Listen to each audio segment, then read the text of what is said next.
विश्लेषण करने में ही कथा कहने का आनंद मुझे आता है। और देखिए, जिस माँ को खाना पकाते समय आनंद आता हो, उस खाने को खाने में भी आनंद आता है। कई माताओं को खाना पकाते समय ना क्लेश आता है, क्लेश, गुस्सा।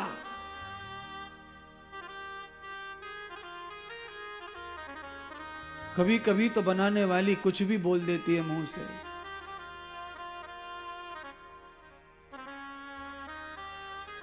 इसीलिए अगर वक्ता को आनंद आ रहा है कहने में, तो फिर श्रोता को आनंद अवश्य ही आएगा। ये क्या है? ये भोजन परोस रहे हैं वक्ता, श्रोता सब भोजन ग्रहण कर रहे हैं।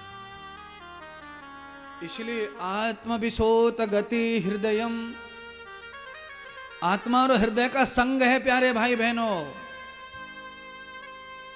और आत्मा और हृदय जब दोनों एक हो जाते हैं तो पूर्णता आ जाती है। और पूर्ण भाव से जब कोई वक्ता कथा कहता है तो उसमें पूर्णतः श्रोता का उद्धार निश्चित है, उसके जीवन में सुख निश्चित है, आनंद उसके जीवन में अवश्य आएगा।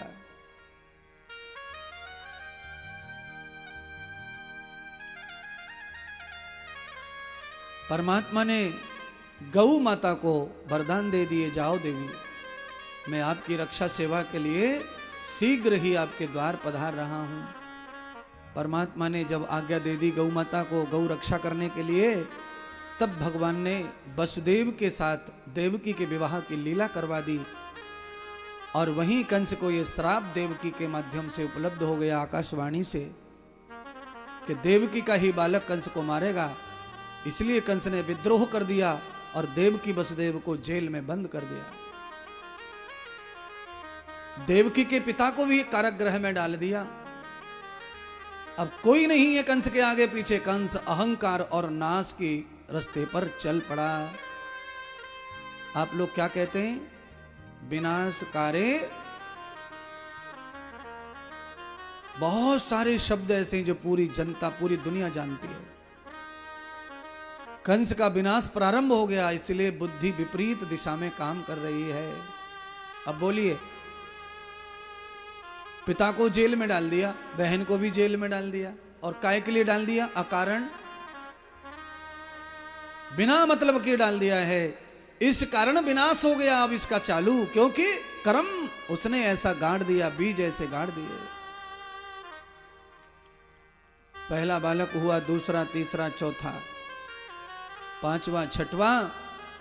इन पांचों छठों बालकों को कंस ने बड़ी बेरहमी से मारा।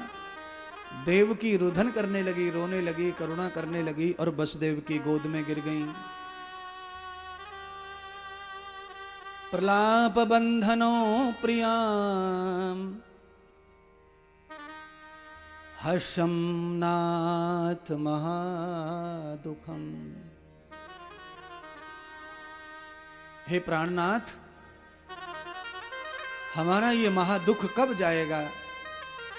और बड़ी अभागी हूं मैं कि अपने 6 बालकों को जन्म तो दिया पर जीवन नहीं दिया। और जो मां जन्म देती है वो महान नहीं है, जो मां बच्चों को जीवन देती है वही मां महान है। जन्म देने वाली मां तो सब जानवर, कुत्ते, बिल्ली, कबूतर की तरह ही उसको सम्मान है, पर जो मां अपने बालक को जीवन प्रदान कर दे वह मां सौभाग्यशाली मानी गई है। पुत्रवती जुवती जग सोई, रघुपति भगत जगत सुत होई। जीवन प्रदान करने वाली मां कौशल्या जैसी। देखिए, किलकिल कांटे पढ़ा दिए, पैदा कर दिया, ये तो माँ का काम इतना नहीं है। माँ का काम है जीवन में बालक को यशस्वी बनाना। मैं किसी बालक से ये नहीं कह रहा कि आप कॉलेज स्कूल में टॉप आते तो आप कुछ भी नहीं है ना। आप टॉप आते हैं तो आप बहुत कुछ है, बुद्धि तो आपकी काम कर रही है, पर आपके जीवन में तो कुछ नहीं है ना। आपका जीवन तो खोखला है। आपके जीवन में एक भी कर्म क्रिया ऐसी नहीं है जिससे आपको मानवता मिलेगी। किताब के ज्ञान से मानवता नहीं है, परीक्षा में उत्तीर्ण होने से मानवता नहीं आती है। वो तो आपने जो पढ़ा वो रच दिया, पेपर में लिख दिया, पास हो गए, नंबर अच्छे आ गए, काम खत्म हो गया। पर आपके जीवन का क्या संबंध है पास होने से? कोई संबंध नहीं है। आपने देखा बृहंगदा संभवते क्रियानाम, आप कल्पना कर सकते हैं, मेरी वाणी चाहे जितनी भी मधुर और अच्छी है आपके मन को खींचने के लिए, पर दुष्ट की वाणी से आपका मन कितनी जल्दी परिवर्तित हुआ कि नहीं? एक सेकंड में आपका मन बुराई ने खींच लिया अपनी तरफ, बंदर ने।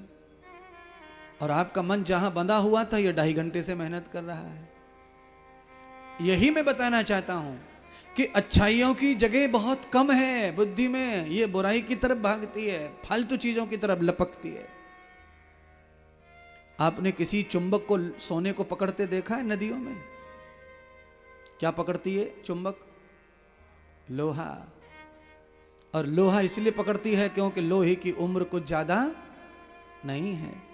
क्योंकि लोहा थोड़ा भी उघाड़े में पड़ गया ना तो फटाक से काई पकड़ लेती है, उसको बुराई पकड़ लेती है। और सोना कितना भी चौड़े में पड़ा रहे पर उसको काई लगती नहीं है महाराज। तो ये मन क्या है, ये बुद्धि क्या है? ये चुंबक है। ये जो माइक में चिल्ला रहे हैं इस पे ध्यान कितना दे रही है नहीं पता है, पर ये बिना मतलब का ध्यान फट से इधर उधर हो जाता है। क्यों? भाई है ना तुम्हारा, मन का भाई है ना ये। भगवान कृष्ण कह रहे हैं, मैं नहीं कह रहा हूं। भगवान कृष्ण ने मन की बराबरी बंदर से ही, मन की बराबरी बंदर से ही की है। मन कैसा होता है? मन बंदर के समान होता है। ये तुम्हारा ही खाएगा और तुम कोई घुर्र की दिखाएगा, तुम्हारे ऊपर ही घूगेगा, तुम्हें ही फाड़ेगा, हाथ डालेगा, चश्मा चुराएगा। हाँ, सब लोगों की मान्यता है। कुछ लोग इसी को हनुमान मान रहे। अच्छा बोलो, हनुमान जी सीता जी को लेके आए कि चुरा के ले गए? ये तो रोज चुरा रहा है। ये तो देखे ही ना कि बेचारी को पल्लू को क्या होगा, इसकी लाज उतरेगी कि शर्म उतरेगी। पल्लू कहीं, चश्मा कहीं और बेचारी खुद कहीं।